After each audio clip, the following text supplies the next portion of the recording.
Bonjour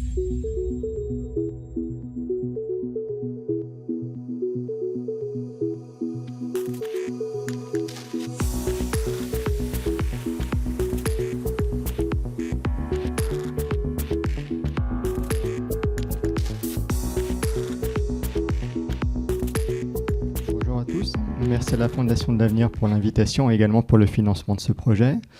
Donc ça, j'ai l'habitude de me donner les liens d'intérêt et aussi je suis cofondateur d'une société qui est très en accord avec ce que le professeur Girard a dit tout à l'heure, puisqu'on vise à créer un outil qui permet de détecter l'ADN tumoral à partir d'une prise de sang, c'est-à-dire ça permet de la détection précoce de maladies. Ça, c'est juste pour vous donner l'environnement de travail. Moi, mon métier, je ne suis pas chercheur à 100%, loin de là. Je suis responsable d'un laboratoire du diagnostic moléculaire. Et 90% de mon activité, c'est du diagnostic moléculaire. Et je n'ai que 10% à peu près de mon temps qui est dédié à la recherche. Donc, du coup, je voulais axer cette présentation sur les obstacles qu'il peut y avoir lorsqu'on fait de la recherche translationnelle. Et en fait, pour faire le projet que je vais vous montrer, en fait, il y a 7 grandes étapes. La première, c'est avoir l'idée et trouver le financement. Mais le financement, ce premier financement, ce n'est pas le financement pour réaliser la totalité de l'étude, c'est le financement pour obtenir les échantillons. Après, une fois qu'on a réussi à avoir ce premier financement, eh ben, on a l'essai clinique qui ouvre pour pouvoir bénéficier des échantillons. Puis ensuite, on a les échantillons, mais il faut pouvoir les analyser. Donc là, il faut qu'on recherche une deuxième étape de financement qui va nous permettre de réaliser les analyses. C'est des analyses qui sont relativement coûteuses. Une fois qu'on a ce financement, il faut qu'on génère les données, qu'on les analyse, qu'on rédige la publication et enfin que la publication soit acceptée. Et tout ça, c'est une démarche qui est très longue. Donc en introduction, c'est pour vous dire que le projet porte sur l'immunothérapie dans les cancers de la vessie. Donc l'immunothérapie, vous devez le savoir, ça a vraiment révolutionné l'oncologie, puisqu'il y a des patients qui avaient des maladies qui étaient incurables et mortelles, qui se trouvent en rémission complète très longue, voire qui sont guéris, notamment dans le cancer du poumon, dans le mélanome, mais aussi dans d'autres types de cancers. Mais en fait, cette immunothérapie, elle est vraiment utile et efficace dans 20 à 30% des patients. C'est-à-dire que sur 100 patients qui vont recevoir de l'immunothérapie, si jamais vous n'avez pas le biomarqueur qui vous permet de mettre en évidence que les patients vont bénéficier de ce traitement, eh bien, seuls 20 à 30% des patients vont vraiment bénéficier de ce traitement. Pourquoi c'est important d'aller chercher des biomarqueurs? Un biomarqueur, c'est un signal qui va vous dire que tel médicament va être efficace ou ne va pas être efficace. Et ça permet, c'est ce qu'on appelle la médecine personnalisée, ça permet de donner le bon médicament au bon patient, mais ça permet aussi de ne pas donner le mauvais médicament au mauvais patient. C'est-à-dire que les patients n'auront pas les effets secondaires du traitement, et ça permettra aussi à la collectivité d'économiser le coût d'un traitement qui ne sera pas efficace, parce qu'on le sait, ces traitements sont très onéreux, et ne pas donner un médicament onéreux dont on sait pertinemment qu'il ne sera pas efficace est aussi bon pour la communauté. Et ces traitements, ils sont ciblés, ils sont efficaces, mais ils ont parfois des effets secondaires importants, voire graves. Il est également intéressant de pouvoir prédire l'apparition des effets secondaires.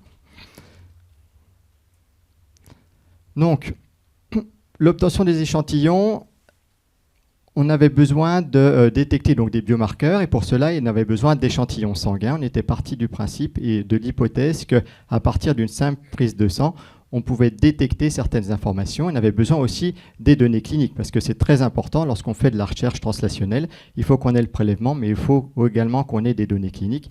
Et je tiens à préciser que l'ensemble des données est complètement anonymisé. Il est impossible de remonter à l'identité du patient.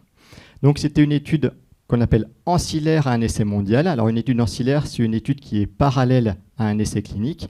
Là, c'était la société AstraZeneca qui avait fait un essai mondial qu'ils avaient appelé STRONG. Et en France, spécifiquement, il y avait une étude ancillaire qui s'appelait IOPREDI, qui était destinée uniquement aux patients pris en charge en France. Le médicament, c'était le durvalumab pour le cancer de la vessie métastatique. Et en France, il y a 218 patients qui ont été traités dans cet essai clinique. Et sur ces 218 patients, répartis sur 17 centres, il y en a 180 qui ont donné leur accord pour participer à l'étude et donner des prélèvements sanguins. Et sur ces 180 patients, nous, on a pu analyser 164 prélèvements. Donc, pour qu'il y ait des prélèvements, il faut vraiment que le patient donne son accord. Donc le déroulement de l'étude, nous on a reçu tous les prélèvements sanguins de l'ensemble des établissements français et une fois que tous les tubes ont été réceptionnés et qu'on a eu le financement de la Fondation de l'Avenir, on a pu extraire l'information. Donc tout d'abord on a extrait l'ARN messager. L'ARN messager ce sont des petites molécules qui correspondent à l'expression de vos gènes. Et donc une fois qu'on a extrait cet ARN messager, on a fait ce qu'on appelle un séquençage de nouvelle génération, puis une analyse bioinformatique et on a pu voir, on a recherché les patients qui étaient potentiellement sensibles à l'immunothérapie et ceux qui ne tirent aucun bénéfice de l'immunothérapie. Donc voici les résultats. On a eu un premier résultat qui montrait que lorsqu'on étudiait à peu près une centaine de gènes, il y avait un panel de gènes. Donc, hop, j'ai pas de pointeur.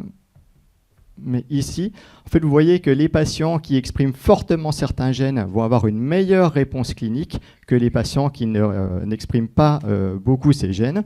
Et en parallèle, on a une autre signature qui montre que lorsque ces patients expriment très peu cette signature de gènes, ils auront une meilleure réponse clinique que les patients qui expriment fortement ces gènes.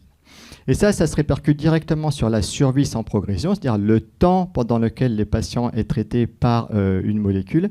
Et on voit très bien qu'on a pu dissocier 3 groupes différents. Un groupe qui était de bons pronostics, donc la courbe bleue, on voit que ce sont des patients qui restent très longtemps sous le traitement. On a un groupe de patients qui est de mauvais pronostics, c'est-à-dire qu'ils ne vont pas du tout bénéficier du traitement. Et on a un groupe intermédiaire qui va bénéficier en partie, potentiellement. Ce groupe de patients intermédiaires pourrait bénéficier d'une combinaison du traitement d'immunothérapie et potentiellement d'un autre traitement. Et comme on avait aussi à disposition les données sur l'apparition des effets secondaires, en fait, on s'est aperçu que les patients qui surexprimaient un gène particulier qui s'appelle CST7, en fait, ces patients avaient une probabilité d'avoir des effets secondaires plus ou moins graves, plus importants que les patients qui ne surexprimaient pas ce gène-là. Et donc, du coup, ça permettrait potentiellement de surveiller plus précisément les patients susceptibles d'avoir des effets secondaires à une immunothérapie. Donc, en conclusion sur l'étude, c'est une étude qui a été réalisée sur 164 prélèvements provenant de 17 patients en France. Le fait d'avoir un prélèvement simple et des technologies de pointe, c'est vraiment utile pour les patients. C'est des résultats qui sont assez encourageants. Et ils sont actuellement soumis en publication et j'attends la validation de l'éditeur prochainement puisqu'on a eu 2 rounds de révision.